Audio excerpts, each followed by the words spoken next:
What's up, everybody? Welcome to the channel. I am Rustbeard, and we are going to be talking about some stuff that I think that a lot of the bigger World of Warcraft community members are neglecting. And it is just beyond me, beyond words, as to why people are just shrugging some of these things off.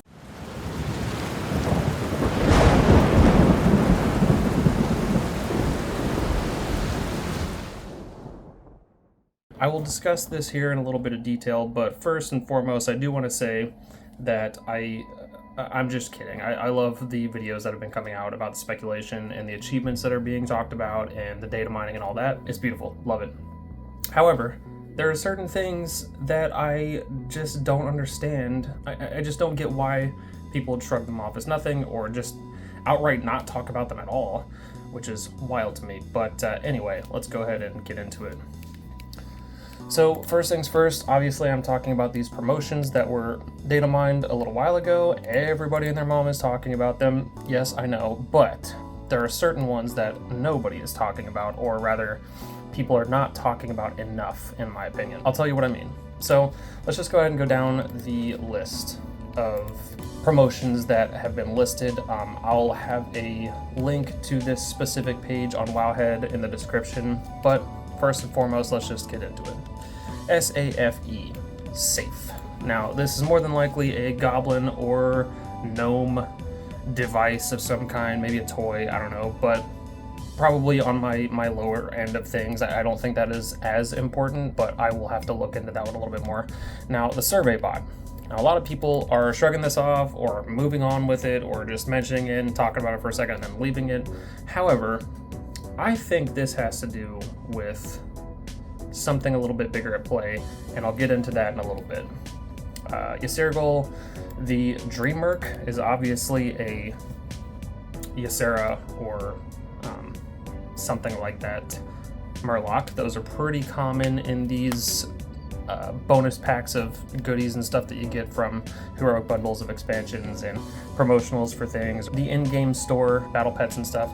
Now the Stormrider Bronze, Silver, and Gold, those I think are pretty self-explanatory. These are probably dragon riding achievements or challenges or whatever, that's fine. They aren't as important as the rest of these that I'm going to go over.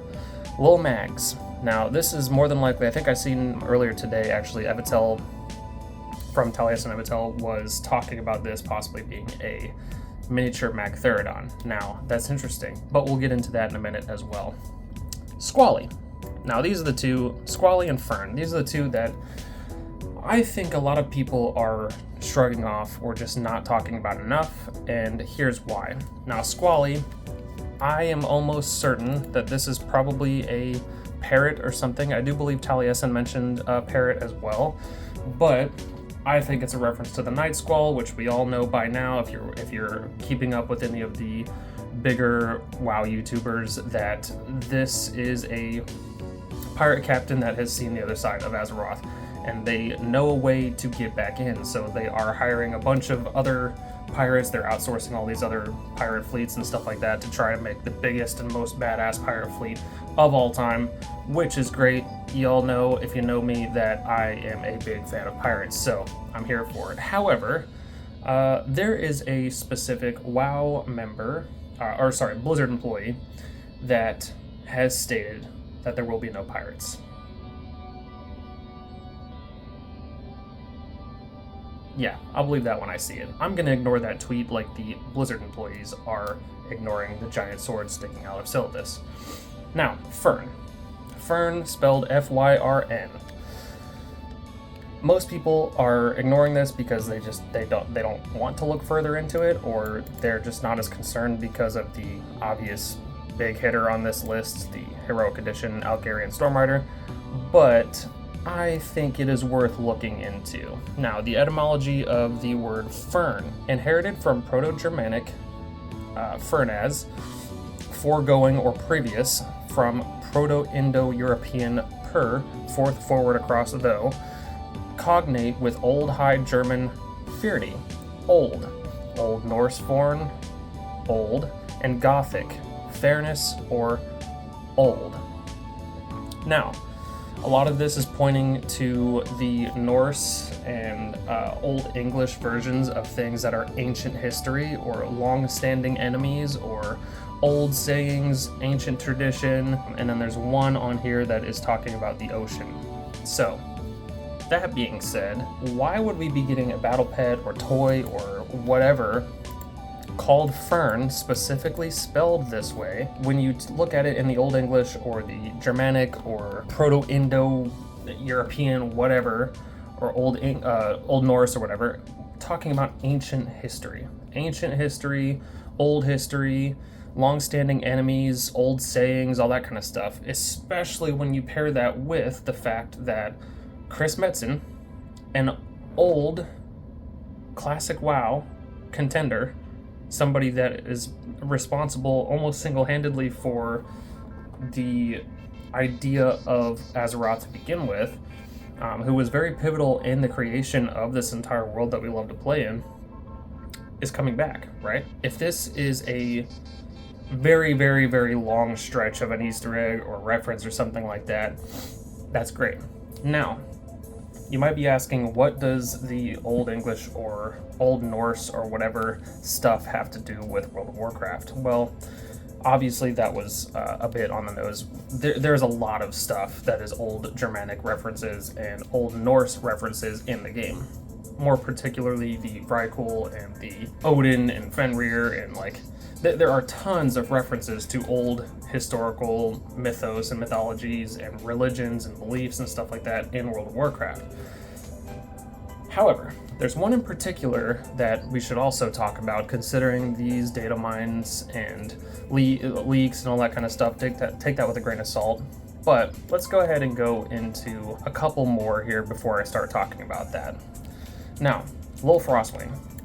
Again, Frostwing, Magtheridon, why are we getting these as promotionals for future content? I don't know, but it seems pretty fun. Now, the Heroic Edition Algarian Stormrider. Now, Algarian is more than likely, as people have been talking about, a reference to the Khazalgar dwarves or whatever that have been kind of hinted at during Dragonflight in those old books and stuff in Uldaman. They are dwarves that have a similar upbringing as the dwarves that we play as now, but we've never encountered them in game. They're somewhere else, more than likely in this Khazalgar place, and they have developed from Earthen, just like our other dwarves, into their cursed flesh, or their curse of flesh style dwarves that we know of today. However, it also makes mention of their culture and their upbringing and the way that they've developed over time being very similar to the ones that we know, which is interesting because the Wildhammer dwarves are specifically Griffin riders. They ride griffins, right? At least that's what most of them are riding in the pictures depicted of them. However, Stormrider, and I hate to say it, but let's just go ahead and talk about this for a second. This elemental mount that's being shown on the cover of one of the BlizzCon ads or whatever, that is not the Stormrider, guys. Like, I know a lot of people are saying this is the Algarian Stormrider, but no, come on now. The Stormrider is more than likely a griffin or a dragon. And the only reason I say that is because, one, yes, they are traditionally, like the Wildhammer dwarves, for example, are traditionally riding griffins. However, let's just go ahead and say it.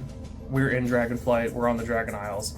It's not too far of a stretch to say that these storm riders, especially with like Razagath and stuff like that being a giant storm proto-drake, it's not too far of a stretch to say that these guys are dragons. But I'm gonna go ahead and predict right now that they are griffins because they are Algarian, right? Their origin is Algarian, so let's just go ahead and say, for the sake of argument, they are from Khazalgar, or as Khazalgar, or whatever they are, and they are dwarves, right? So dwarf, griffin, riders, right? Now, what's on the other side of Azeroth? Storms. What will we need to traverse in order to get to the other side, or Khazalgar or whatever? Something to ride through the storms. Storm riders, right? So I think these are more than likely griffins or dragons. Doesn't matter. I think it's going to be fun either way. I like new mounts regardless, so there's that. This ice elemental, and yes, it is an ice elemental that everyone keeps on saying is a storm elemental. No, it's not. A storm elemental and an ice elemental are two different things. They look different, and I know it's kind of a neither here nor there kind of argument. Maybe it's nitpicking or fine-tooth comb kind of thing, but I think when it's talking about the future of the game and Easter eggs and stuff like that, data mining, we definitely do need to look into these very nitpicky details, because they are very, very, very in-depth references sometimes, especially if we are going to go as far as to say that the fern thing is, an old, ancient, blah, blah, blah. Now, let's go back to the survey bot.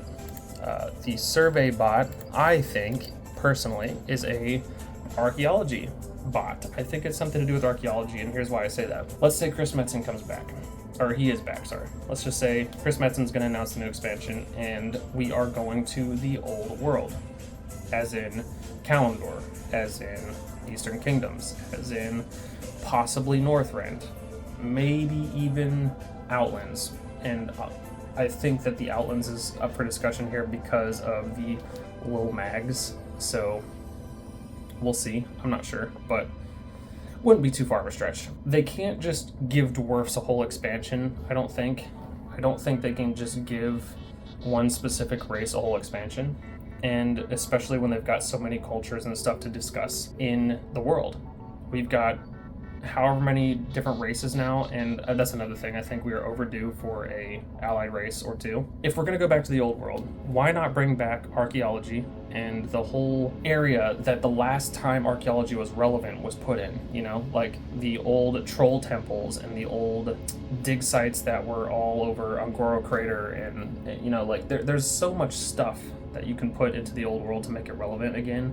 And I personally thought archaeology was a really cool thing. I thought it was a really fun thing to do, but it just got old really quick, I think. So hopefully they'll give it a facelift and make it a little bit more relevant. I don't honestly know how they could do that, so I don't really have any constructive criticism there. So maybe I'm an idiot, but I'm sure with the people at Blizzard, they could, especially the size of the team now, there's got to be somebody that just has a genius idea that can make archaeology more relevant again. That being said, if we're going to be going back to the old world and revamping archaeology and stuff like that, there's got to be a reason for it, right? And I think that obviously, if we're going to be going to the other side of Azeroth, what is the point of all of these references to old content?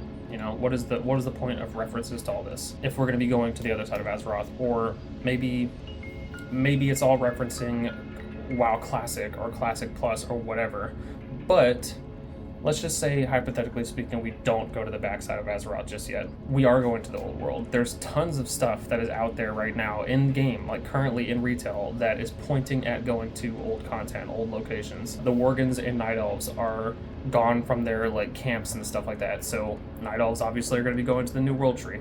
Where the Worgans going to go? Probably Gilneas. We're probably going to help them take it back. The Dwarves obviously are getting their whole thing with the Khazalgar thing. The Undead are getting all the Scarlet Monastery stuff. They're bringing back Tyr's Hand. The Guild of Tyr's Hand is coming back. In game, they're talking about redoing that whole thing, which is in the Eastern Plaguelands.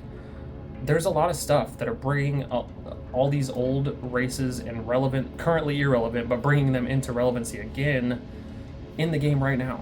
So I think we are more than likely going to get a world revamp first and foremost, and I think that possibly, maybe, kinda, we will be seeing the backside of Azeroth in the form of a major content update or something like that, like an Argus style thing, maybe, I don't know, which I think would not really do it justice all that much, so hopefully not, but who knows, with Chris Metzen being back and the talk of WoW Plus or WoW Classic Plus and all these old world stuff like that coming back, I think we're in for a treat during BlizzCon. I think that's going to wrap this up.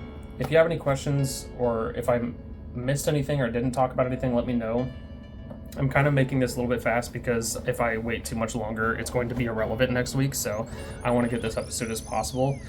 But let me know what you guys think. What is the most intriguing thing to you? Let me know in the comments. Make sure you like this video and subscribe, or click the bell or whatever if you want notifications, or if you want me to do any more videos like this. What do you think the new expansion is going to be? What do you think we're going to be seeing in the new expansion in 11.0? Do you think we're going to be going to the backside of Azeroth? Do you think we're going to be getting a world revamp? Let me know in the comments. And I will see you next time. Peace.